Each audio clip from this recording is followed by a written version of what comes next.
Hi everybody, it's David Herrera here with another Google Workspace video. Today we're going to talk about how can we clean up Google Classroom at the end of the year.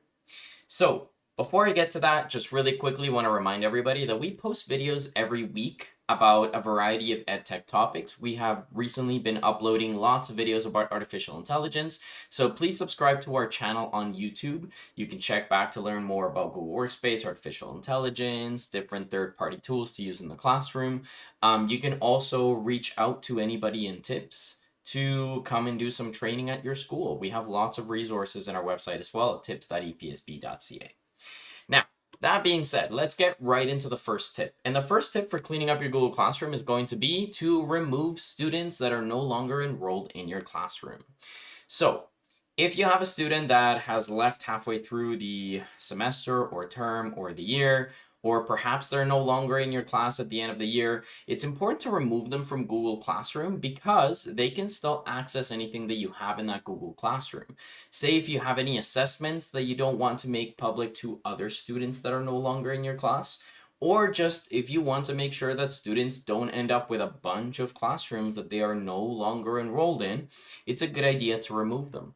So all we're going to do is we're going to head into any classroom. I'm reviewing my classrooms at the end of the year. I go over to the People tab, and you can just go ahead and click on the three buttons beside a student's name, remove. You can also bulk remove students by selecting them on the left side, and then under Actions, go to Remove. Don't worry, Amanda Basso is not a real person. We are not breaking FOIP by showing you the name here. Now, that is my tip number one. Make sure that you are removing students from a Google Classroom.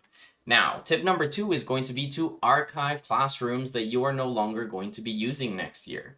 So, tying back to removing students, even if you archive a classroom, students still have access to any of the files in that classroom. All that happens when you archive a classroom is it's just going to go away from your homepage. So we click on the three buttons over here beside the classroom name, we go to archive, and you're going to see that it tells me a little bit about what happens when I archive a classroom. When I archive a classroom, I can't modify that classroom anymore. I can still access the information, I can preview it, I can export any classwork that I have on there. But if I want to do anything else, I'm going to have to restore it. So I go ahead and archive, and I'll show you in here. These are all of my archive classrooms, and it looks pretty messy. So I'm going to talk about how to clean this up a little bit later. But if you take a look at a classroom and you say, you know what, I want to use this again, but I want to edit it a little bit, there's the restore button right there. So don't worry about archiving. You will still have that information. Um, so once again, at the end of the year, when you're done with those classrooms, go ahead and archive them if you're no longer going to be using them. That's my tip number two. Now, tip number three, as you saw, we can end up with a bunch of archived classrooms. And so it's a good idea to head over to your archive classes whenever you have a little bit of time and try to prune any classrooms that you are definitely no longer using. So say, for example, I've taught the same class a bunch of times, and so I end up with like 10 or 15 different Science 10 Google Classrooms. You can go ahead and just start deleting some of the older ones. Maybe there's one year where you felt really, really confident about that Google Classroom. Save that one. Delete all of the other ones. So all that we can do is go to any of the classrooms you want to get rid of. Say, for example, the Spanish 10 one, not particularly remarkable. I don't need to keep an archive of it. I can go ahead and delete it, and this will completely get rid of the classwork that you have. Okay? Any files will still be saved onto Google Drive, and I'll talk about that in a little bit. But when you delete these, it's gone forever. You cannot undo this action, so please be mindful of whenever you are deleting classrooms. Make sure if you ever want to use that information again, keep it somewhere. Now, that was tip number three. Tip number four is going to be to clean up your Google Drive. So let's take a look at Google Drive really quickly. Whenever you create a classroom, a Google Drive folder is created to store any of the files that you have in that classroom. You can actually see that within Google Classroom. There's folders attached to each one of these classrooms. So when I head over to my Google Drive, there's actually a folder in your Google Drive called Classroom. And that's where all of your Google Classroom files are. There's a Google Classroom folder for each classroom.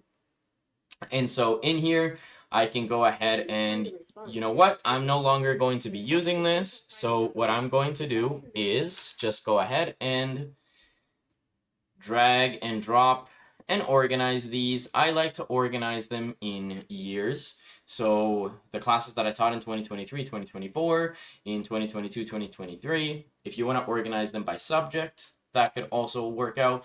However you like to organize them, but as long as you don't end up with 50 different folders that then are a little bit harder to sift through if you ever need to find some information. So cleaning up your Google Drive is a very helpful thing to do at the end of the year. Now, tip number 5, create some template Google Classrooms. If there's a class that you teach pretty often and you have created a Google Classroom throughout the year that you feel very proud of, you really want to use it again, instead of just keeping it in your Google Classroom homepage, try creating a template of it. So for example, I really like how I organize my Physics 20 classroom in here. It's got lots of information in here. It's organized pretty well. So what I'm actually going to do is I'm going to go ahead and copy this classroom and I'm going to call it a template Physics 20. And so once I've done that, I'm now going to have a template that every year I can copy off of.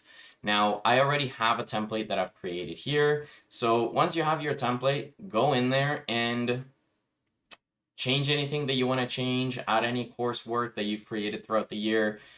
This is a great tip for just making things a lot easier at the beginning of the year. So try creating some template classrooms for the classrooms that you use pretty often. Now, the last tip for today is going to be cleaning up Google Calendar. Every time that you create a Google Classroom, you have a new calendar added to Google Calendar. And this is because Google Calendar will put any due dates for assignments and show them for yourself and for your students.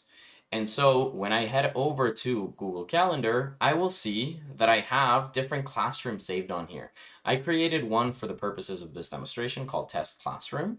And there's a couple of different things that I can do.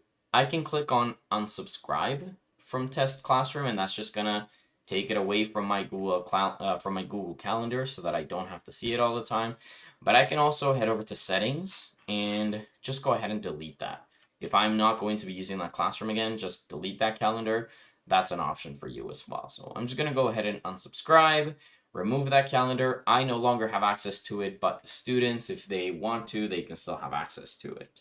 And so that's totally up to you how you want to do that, if you want to just unsubscribe or delete. Anyways, that is it for tips for cleaning up your Google Classroom today. Don't forget, we have lots of resources in our website and our YouTube channel. So head over there if you'd like to learn more about Google Workspace, artificial intelligence, Minecraft education, or anything else related to educational technology. That is it, and have an awesome day, everybody. See you soon.